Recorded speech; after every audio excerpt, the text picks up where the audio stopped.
Break के बाद एक बार फिर से आप सभी का सी न्यूज भारत में स्वागत है।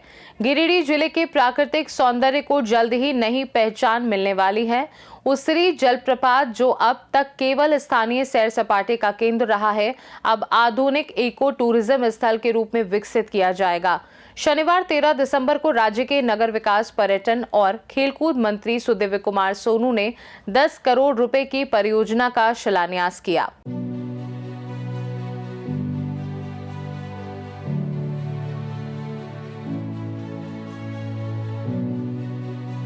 शिलान्यास की कुछ ईंटें हम लोगों ने रखी हैं, वो इसरी वाटरफॉल के लिए एक ऐतिहासिक दिन के तौर पर याद है।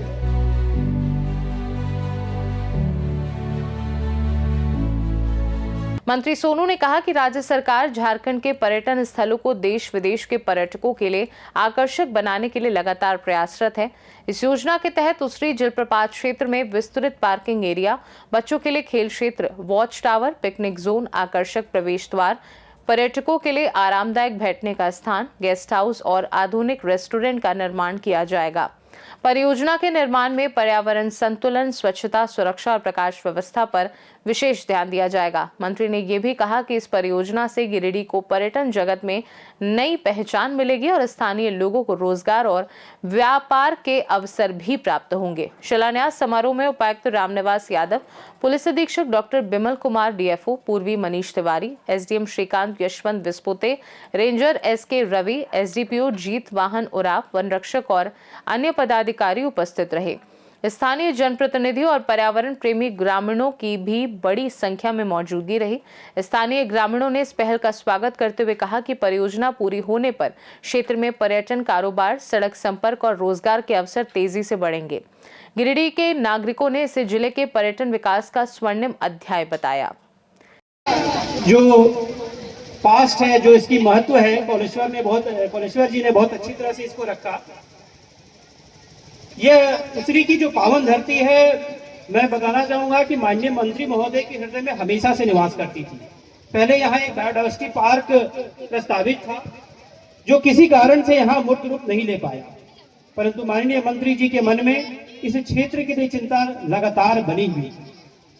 कई मौकों पर इन्होंने मुझसे इस विकास की इसकी सुरक्षा की कई बार इसकी चिंता व्यक्त की। सर ने स्वयं इस जगह का पूर्ण भ्रमण किया। इसके प्लान के लिए योग्य कंसल्टेंट को रांची से ही देखा और उसको इसके प्लान को बनाने के लिए कहा। इन्होंने इसमें ध्यान रखा कि कैसे यहाँ पर जो इंसिडेंट्स होते हैं, जैसे कि अभी कोलेश्वर जी ने बताया कि यहाँ डूबने से कई बार कई लोगों को काल की रात करना पड़ा, ये सब चीजें कैसे कंट्रोल किया जाए, एक एक बिंदु पे सर ने ध्यान रखा। इसके साफ सफाई के लिए सर ने नगर निगम को से कॉन्ट्रैक्ट की बात कही। यहाँ की कनेक्टिविटी की आई तो सर ने एक रिंग रोड का प्रस्ताव दिया, जो जोड़ा पहाड़ी से निकलेगा, इस क्षेत्र से होते हुए बेंगाबाद को जाएगा। यहाँ पर जब प्लान बन गए तो फंड की इशू आ रही थी कि फंड कहां से आए। सर ने अपने विभाग, पर्यटन विभाग से यहाँ पे 10 करोड़ रुपए स्वीकृत कर दिए। बहुत सारे जो इस समय सीजन में आती है, उसको रहने के लिए, जो वहां पे खड़े करने के लिए सुचारू व्यवस्था हो सके। टिकट काउंटर रहेगा, गेट रहेगा, एक भव्य गेट बनेगा। ये जो आप बैठे हैं सेंट्रल प्लाजा, यहाँ पर रेस्टोरेंट्स रहेंगे, पब्लिक यूटिलिटी जैसे टॉयलेट रहेंगे, वो सब चीजें यहाँ पे विकसित की जाएंगी। आप जो ये देख रहे हैं यहाँ पे डेक, जहाँ से ये सीन जो है वो दिखता है, इस जगह को ये काफी जर्जर हो चुका है और उधर से जो जाने के लिए यहाँ पे वीविंग डेक बनेगा, ताकि उससे एक ये रहेगा कि ये जो क्षेत्र है ये फिर इसके बियॉन्ड लोग नहीं जा पाएंगे। इसका विस्तार किया जाएगा। इधर से पिकनिक जोन, बच्चों के लिए खेलकूद की जगह पर रहेंगे, ताकि यहाँ जो भीड़ हो जाती है, भीड़ को कैसे चारों तरफ से अलग अलग दिशा में अलग अलग चीजें उनको दिखाई जा सके। इस उसरी फॉल के जो यहाँ वॉच टावर आपको दिख रहा है, वॉच टावर को डिसमेंटल करके बढ़िया से बनाया जाएगा। एक नया भव्य वॉच टावर है वो दिया जाएगा, ताकि वहां से भी लोग इस दृश्य के अनुपम दृश्य की छटा को निहार सके। उसी तरह से ये तो फर्स्ट फेज रहा। सेकंड फेज में आप जो देख रहे हैं वो जो टापू, उस टापू पर 4 मंजिले वॉच टावर का निर्माण किया जाएगा, जहां पे रहने की व्यवस्था होगी, खाने की व्यवस्था होगी और वहां से काफी अच्छा व्यू आएगा। ये जो कि ये यहाँ के लोगों को काफी अच्छा माहौल मिले वो आप और रोजगार से जुड़े आप सभी आए हैं, बहुत बहुत आपका धन्यवाद, आभार। देखो साहब ने पूरा बताया इसमें क्या क्या निर्माण होना है और निर्माण क्यों होना है उसका भी आपको बताया गया। या 20 सूत्री के उपाध्यक्ष संजय जी ने भी यहाँ का बताया, आजीविका के लिए उन्होंने बताया। मैं कहते हो बस एक मेरी मतलब अपने मन से जो बात कहना चाहता हूँ कि मुझे लगभग ब्यूरोक्रेसी में काम करते हुए 15 साल हो गया और उस 15 साल में मैं किसी की बढ़ाई नहीं कर रहा हूँ, ये मत समझिए कि मैं किसी की बढ़ाई कर रहा हूँ। उस 15 साल में मैंने बहुत सारे पॉलिटिशियन भी देखे, ब्यूरोक्रेट्स भी देखे, अपने सहपाठियों को भी काम करते हुए देखा, परंतु मुझे इस जिले में ज्वाइन किए 6 महीने हुए हैं और 6 महीने में एक सोच को इम्प्लीमेंट करते हुए धरातल पर लाने का काम हमारे माननीय मंत्री जी ने 6 महीने में किया है। तो ये इनकी डेडिकेशन दिखाता है, फॉलोअप दिखाता है। ये हर रोज फाइल के बारे में पूछते हैं, काम के बारे में पूछते हैं, कहाँ तक हो गया, कैसे हो गया। तो इतना डेडिकेशन वाले पॉलिटिशियन को मैं देख के खुद थोड़ा आश्चर्यचकित भी होता हूँ और अपने आप को गौरवान्वित महसूस भी करता हूँ कि मैं उस जिले में काम कर रहा हूँ सर के सामने। आने वाले 1 साल बाद जब आप आइएगा तो यहाँ का चेहरा, यहाँ का पूरा तस्वीर बदला हुआ नजर आएगा। ये हमारे माननीय मंत्री जी की ही देन है। साथ ही साथ यहाँ जो वन रक्षा समिति है, उनके अध्यक्ष बैठे हैं कोलेश्वर जी, इनके लिए भी ये ऐतिहासिक होगा क्योंकि इससे आजीविका का बहुत बड़ा साधन इनको और इनके परिवार को मिलेगा। इनके आने वाले जो परिवार है वो। और वास्तव में कोलेश्वर की बात से मैं सहमत हूं कि शमीम भाई, मोतीलाल सोरेन, इन तमाम लोगों ने यहाँ मिलकर सबसे पहले स्थानीय लोगों को संगठित किया।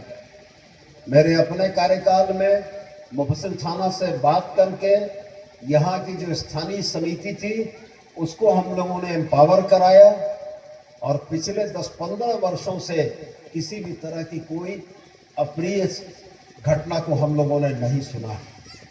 और जिस तरीके से संगठित रूप से पर्यटकों की सेवा सुरक्षा के लिए यहाँ स्थानीय लोग इकट्ठा रहते हैं, जिला प्रशासन के सहयोग से, उसरी जलप्रपात सुरक्षा समिति के सदस्यों के सहयोग से हम लोग किसी भी तरह की अप्रिय घटना को टालने में सक्षम हैं और हर रोज इसको और बेहतर करने का प्रयास करेंगे।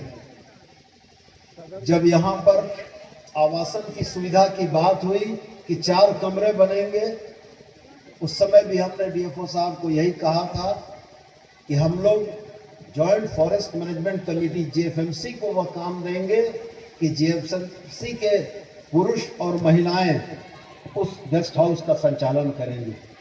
पुरुष बाकी कामों में रहेंगे। हमारी माँ बहनों को इसकी ट्रेनिंग की आवश्यकता पड़ेगी। Indian hotel management institute Bombay Ranchi में है, हम वहाँ ले जाकर ट्रेनिंग कराएंगे कि टूरिस्ट को खाना कैसे परोसा जाता है, रूम का चादर कैसे बदला जाता है, ये तमाम ट्रेनिंग करके ला के देंगे।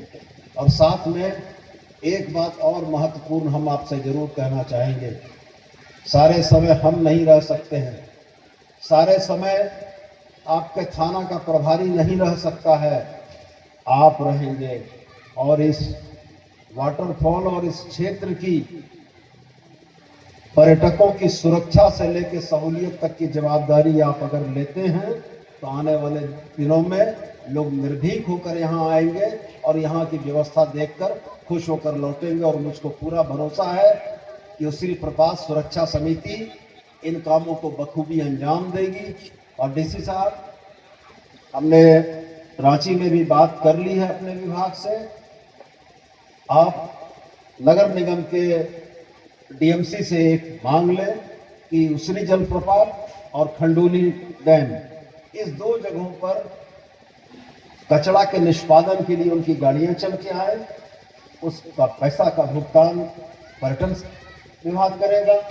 और हम उसरी प्रपात की समिति जो है, इस समिति से आग्रह करेंगे कि हम निगम को बोलकर आपको कुछ कचरा का ड्रम दिलवा दे रहे हैं बड़ा वाला, आप अपने कार्यकर्ता यहाँ रुकने वाले किसी को भी परेशानी नहीं आए।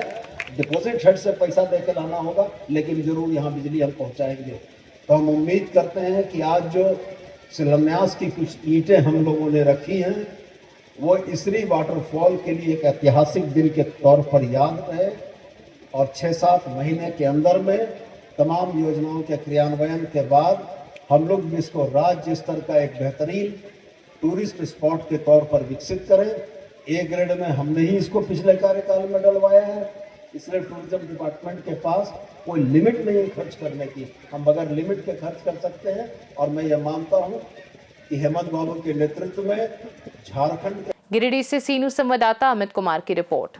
यदि यह परियोजना समय पर पूरी होती है तो गिरिडीह आने वाले वर्षों में झारखंड का प्रमुख इको टूरिज्म डेस्टिनेशन बन सकता है। स्थानीय लोगों और प्रशासन की संयुक्त कोशिशों से क्षेत्र का पर्यटन और आर्थिक विकास दोनों बढ़ने की उम्मीद है। खास रिपोर्ट में फिलहाल के लिए इतना ही। देश दुनिया की बाकी खबरों को जानने के लिए आप देखते रहिए सी न्यूज भारत।